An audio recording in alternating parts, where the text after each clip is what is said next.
Hi hello Telugu ప్రజలందరికీ నమస్తే, good morning, శుభోదయం. ఈరోజు మన ప్రజావాణి తెలుగు దినపత్రికలో మెయిన్ పేజ్ అండ్ వార్తా విశేషాలు ఎట్లా ఉన్నాయో చూద్దాం. సో దయచేసి వ్యూవర్స్ అందరు వీడియోని లైక్ చేసి షేర్ చేయవలసిందిగా కోరుతాను. వార్తా వివరాలకు వెళ్దాం. మహిళా రిజర్వేషన్లతో పునర్విభజన లింక్. ఇందులో బీజేపీ రాజకీయ కుట్ర దాగి ఉంది. పునర్విభజనను రాజకీయ పావుగా వాడుకుంటున్న మోడీ జనాభా లెక్కల అనంతరం మహిళా బిల్లు అని చెప్పారు. ఆ మేరకే గతంలో బిల్లు పెట్టి ఇప్పుడు ఈ హడావుడి ఎందుకు? పార్లమెంటు ప్రత్యేక సమావేశాలపై అనుమానాలు ఉన్నాయి. 2011 జనాభా లెక్కల ప్రకారం మహిళా రిజర్వేషన్లు అమలు చేయాలి. జనాభా లెక్కల తర్వాత నియోజకవర్గాల పునర్విభజనపై చర్చించాలి. దక్షిణాదిని దెబ్బతీసే కుట్రలో భాగంగానే ఉత్తరాది సీట్ల పెంపు, 50% సీట్ల పెంపు. ఏ ప్రతిపాదికను ఎందుకు చెప్పడం లేదు? మీడియా సమావేశంలో సీఎం రేవంత్ రెడ్డి ఆగ్రహం. సో మొత్తానికి మహిళా రిజర్వేషన్లతో పునర్విభజన లింకు పెట్టినారు. సో ఈనాడు ఇంత హడావుడి నరేంద్ర మోడీ గారు చేస్తున్నారని చెప్పేసి మనకి మన ముఖ్యమంత్రి రేవంత్ రెడ్డి గారు అంటూ ఉన్నారు. కాబట్టి సో ఈనాడు మహిళా రిజర్వేషన్ల పునర్విభజనకు కలపడంతో రాజకీయ కుట్ర ఉందని సీఎం రేవంత్ రెడ్డి గారు ప్రస్తావించడం జరుగుతోంది. 2026 జనాభా లెక్కల ప్రకారం మహిళా రిజర్వేషన్ బిల్లు తీసుకువస్తే కాంగ్రెస్ పార్టీ సంపూర్ణ మద్దతు ఇవ్వడంతో పాటు కట్టుబడి ఉంటామని ప్రకటించిన విషయాన్ని గుర్తు చేశారు. సో ఈనాడు రాజకీయ పరంగా మరలా ఏదైతే అసెంబ్లీ ఎలక్షన్స్ జరగడం కానీ, సో ఈనాడు ప్రధానిని ఎన్నుకోవడం కానీ ఇవన్నీ ఉంటాయి. కాబట్టి సో ఒక ఎలక్షన్ స్టంట్లో మాదిరిగానే వెళ్తే ఈనాడు మహిళల పరంగా కూడా ఈనాడు ఓటు బ్యాంకును పెంచుకునేటటువంటి ఆస్కారాలు ఉంటాయని చెప్పేసి, అదేవిధంగా ఇంకెన్నో వ్యూహాత్మకమైనటువంటి ఆలోచనతో కూడుకొని ఈనాడు నరేంద్ర మోడీ గారు సో ఈ దిశగా మహిళా రిజర్వేషన్ దిశగా ఆలోచిస్తున్నారు. సో మొత్తానికి కాంగ్రెస్ వర్గాలు మాత్రం దానిని వ్యతిరేకిస్తున్నాయి. కాబట్టి సో మొత్తానికి మరి నరేంద్ర మోడీ గారి నిర్ణయం ఎట్లా ఉండబోతుంది? సో ఉన్నటువంటి కాంగ్రెస్ నాయకుల ఆలోచనలు మాత్రం ఈ విధంగా ఉన్నాయి. సో ఉత్తరాది సీట్లు పెంపు, 50% సీట్లు పెంపు ఏ ప్రతిపాదికనో ఎందుకు చెప్పడం లేదన్నట్టు ప్రస్తావన రావడం జరుగుతుంది.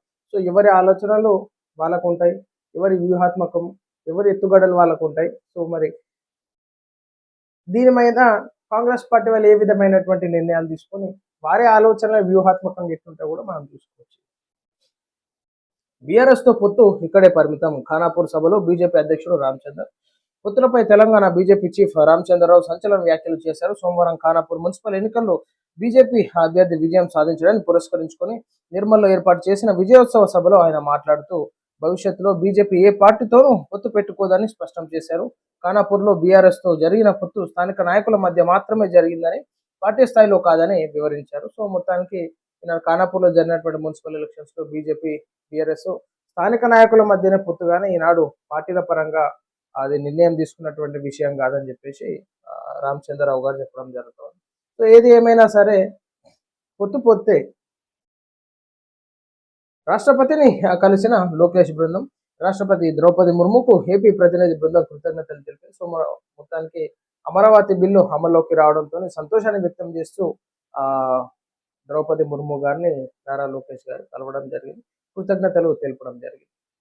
పశ్చిమాసియాలో మళ్ళీ యుద్ధ మేఘాలు. ఇరాన్ పై దాడికి ట్రంప్ ఇజ్రాయెల్ సమాలోచన. ఎప్పుడు ఏం జరుగుతుందో అన్న ఆందోళన.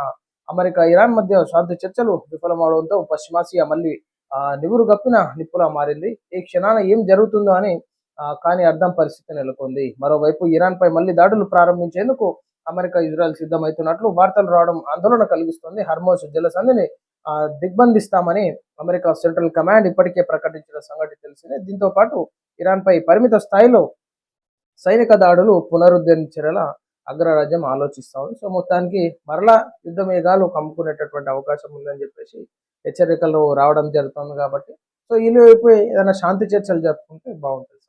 సామరస్యంగా యుద్ధాలు ఇవన్నీ చేసుకోవడం కరెక్ట్ కాదు వాస్తవానికి. కూల్చివేతలు ఆపండి, హైడ్రాకు హైకోర్టు నోటీసులు.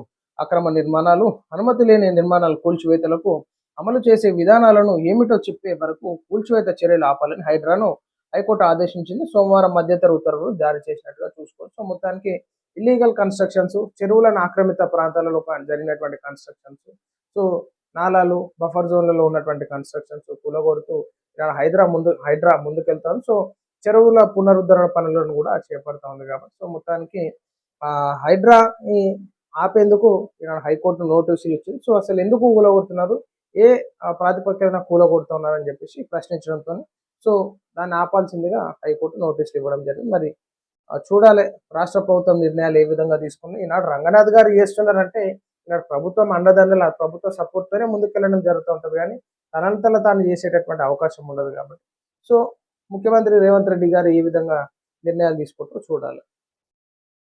48 గంటల్లో క్షమాపణ చెప్పాలి, లేదంటే సివిల్ క్రిమినల్ చర్యలు. బీఆర్ఎస్ అధినేత కేసీఆర్ కు మంత్రి సీతక్క లీగల్ నోటీసులు. అంగన్వాడీలకు సంబంధించిన మొబైల్ ఫోన్లు కొనుగోలు విషయంలో నిరాధార ఆరోపణలు చేస్తూ తన ప్రతిష్టను దెబ్బతీసేలా బీఆర్ఎస్ పార్టీ వ్యవహరిస్తోందని రాష్ట్ర మహిళా శిశు సంక్షేమ శాఖ మంత్రి డాక్టర్ ధనసరి అనసూయ సీతక్క ఆవేదన వ్యక్తం చేశారు. ఇందుకు సంబంధించి 48 గంటల్లో తనకు క్షమాపణ చెప్పాలని, లేదంటే సివిల్ క్రిమినల్ చర్యలు తప్పవని ఆమె హెచ్చరించారు. ఈ మేరకు మాజీ సీఎం బీఆర్ఎస్ అధినేత కేసీఆర్ కు సీతక్క సోమవారం లీగల్ నోటీసులు పంపారు. సో మొత్తం మీద అయితే ఈనాడు అంగన్వాడీలకు టీచర్లకు అయితే సెల్ ఫోన్స్ పంపిణీ కార్యక్రమం చేయడం జరిగిందో సీతక్క గారు, సో రెగ్యులర్గా అది వాటిని మానిటైజ్ చేయడానికి, సో రెగ్యులర్గా ప్రోగ్రామ్స్ ఏం జరుగుతున్నాయి, ఎక్కడెక్కడ అంగన్వాడీలలో ఇబ్బందికరంగా ఉంది, సో వాళ్ళ ఇష్యూస్ని అధికారులకు తెలపడానికి ఇదంతా నోటీస్ చేసుకోవడానికి వీలుగా ఉంటుంది. కొంతమందికి ఫోన్లు లేనటువంటి పరిస్థితుల్లో చెప్పలేక ఈనాడు బ్లాక్ అండ్ వైట్ ఫోన్ డబ్బా ఫోన్లు ఉండడంతో ఇబ్బందికరమైనటువంటి పరిస్థితి, ఆ టీచర్లకి సరైనటువంటి మెసేజ్ వెళ్ళక, సో అప్డేట్ ఇవ్వలేక ఇవన్నీ ఉంటాయి కదా. సో ఆ విషయంలో ఆలోచించి సెల్ ఫోన్లు ఇవ్వడం జరిగింది. సో దాని మీద కాంట్రవర్సీగా ఈనాడు బీఆర్ఎస్ శ్రేణులు సోషల్ మీడియాలలో ఏదో పెట్టడం, పోస్ట్ పెట్టడం, సో అది అవమానించినట్టు అవుతుంది ఈనాడని చెప్పేసి క్షమాపణలు కోరుతూ, లేదంటే క్రిమినల్ కేసులు పెడతా అని చెప్పేసి చెప్పడం జరిగింది అనమాట. ఐటీ ఉద్యోగుల భద్రతపై ప్రత్యేక దృష్టి. ఉద్యోగులపై మతపరమైన ఒత్తిళ్లు ఉండరాదు, ప్రత్యేక చర్యలు తీసుకోవాలన్న బండి సంజయ్. ఖచ్చితంగా నాసిక్లో జరిగిన లవ్ జిహాద్ ఆరోపణల కేసు నేపథ్యంలో కేంద్ర మంత్రి బండి సంజయ్ కుమార్ తీవ్రంగా స్పందించారు. హైదరాబాద్ ఐటీ రంగంలో పనిచేస్తున్న ఉద్యోగుల భద్రతపై ప్రత్యేక దృష్టి పెట్టాలని కోరారు. ఈ మేరకు బండి సంజయ్ కుమార్ ప్రకటన విడుదల చేశారు. దేశవ్యాప్తంగా ముఖ్యంగా ఐటీ రంగంలో పనిచేస్తున్న ఉద్యోగులపై మతపరమైన ఒత్తిళ్లు, వేధింపులు, రహస్య నెట్వర్క్ల ప్రభావం ఉండకూడదని తెలిపారు. ఖచ్చితంగా ఈనాడు ప్రతి ఒక్కరికి భద్రత ఉండాలి, ఉద్యోగ భద్రత ఉండాలి. ఈనాడు అవాంఛనీయ సంఘటనలు జరగకుండా జరిగితే ఏ విధమైనటువంటి స్టెప్స్ ప్రొసీడ్ కావాలని చెప్పేసి సో ఖచ్చితంగా ఈనాడు ఉద్యోగస్తులకు కూడా ఖచ్చితంగా భద్రత కల్పించాల్సిందిగా కోరుతా ఉన్నాం.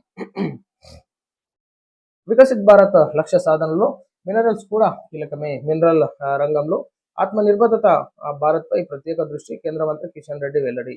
ప్రపంచ వ్యాప్తంగా క్రిటికల్ మినరల్స్ ప్రాముఖ్యం పెరుగుతోందని కేంద్ర మంత్రి కిషన్ రెడ్డి అన్నారు. 2047 వికసిత్ భారత్ లక్ష్యాన్ని సాధించడంలో మినరల్స్ కీలకమని చెప్పుకొచ్చారు. మినరల్ రంగంలో ఆత్మనిర్భరత సాధించడంపై ప్రభుత్వం ప్రత్యేక దృష్టి సారిస్తున్నట్లు కిషన్ రెడ్డి తెలిపారు. సోమవారం హెచ్ఐసిపిలో భారత ప్రభుత్వ గనుల మంత్రిత్వ శాఖ ఆధ్వర్యంలో 2వ విడత ఎక్స్ప్లోరేషన్ లైసెన్స్ విషయంలో మొత్తానికి ఈనాడు వికసిత్ భారత్ లక్ష్యంలో మినరల్స్ కూడా కీలకమంటూ కిషన్ రెడ్డి గారు చెప్పడం జరిగింది. ఖచ్చితంగా అన్నీ ఇంపార్టెంటే. ఈనాడు ప్రజలకి ఎక్కడా లోటు లేకుండా ప్రతి నిత్యం ఈనాడు రాష్ట్ర మంత్రులు కానీ, కేంద్ర మంత్రులు కానీ, ప్రధానమంత్రి గారు కానీ ఈనాడు ఏ పార్టీ తరఫున ఉండొచ్చు కానీ ప్రజలందరికీ వర్క్ చేయాల్సి ఉంటుంది. ఈనాడు ప్రజల శ్రేయస్సు దృష్ట్యా, ప్రజల ఆరోగ్యాల దృష్ట్యా, ఎన్విరాన్మెంట్ దృష్ట్యా ప్రతి ఒక్కటి మినరల్స్ ఇవన్నిటిని గురించి ఆలోచించాల్సిందిగా కోరుతాము. భూ పరిపాలనకు కొత్త దిక్సూచి భూభారతి. చారిత్రాత్మక చట్టానికి నేటితో ఏడాది పూర్తి. ఏడాదిలో 5 కోట్లకు పైగా భూభారతి పోర్టల్ సందర్శన. 70 లక్షల మంది పోర్టల్ ద్వారా లాగిన్. 3.80 లక్షల మందికి పాస్బుక్ల జారీ. మంత్రి పొంగులేరు. సో మొత్తానికి భూభారతి వల్ల ప్రజలకి ఏ విధంగా న్యాయం జరుగుతుంది ప్రజలకే తెలుస్తుంది. సో ఖచ్చితంగా నిరుపేద ప్రజలకి ఏదైతే మీరు తీసుకొచ్చినారో భూభారతి అనేది, దాని ద్వారా ఖచ్చితంగా లబ్ధి చెందాలి. భూ సమస్యలకు కూడా పరిష్కారం కావాలి. సో ఇది ప్రజలారా మనం చూస్తున్నాం ఈరోజు మన ప్రజావాణి తెలుగు దినపత్రికలోని మెయిన్ పేజ్ వార్తా విశేషాలు. నమస్తే.